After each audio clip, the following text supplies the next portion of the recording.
Alright guys, a quick one. Here, I'll detail how to fix Google Play Store not working.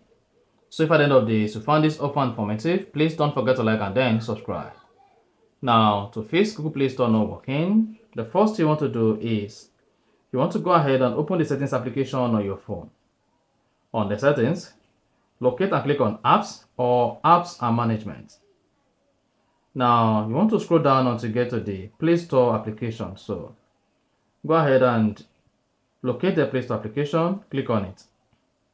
Under Play Store application, scroll down and then click on storage.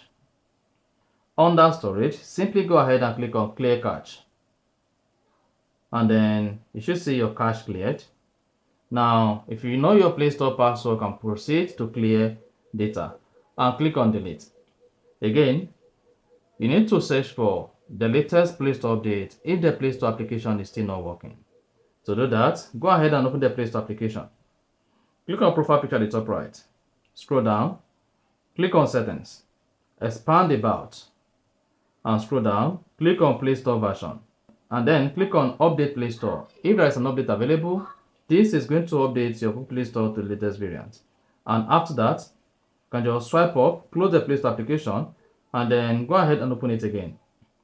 Then your Play Store application should be working now. And that's it. So that is basically how to fix Google Play Store not working. So if at the end of this you found this offer informative, please don't forget to like and then subscribe.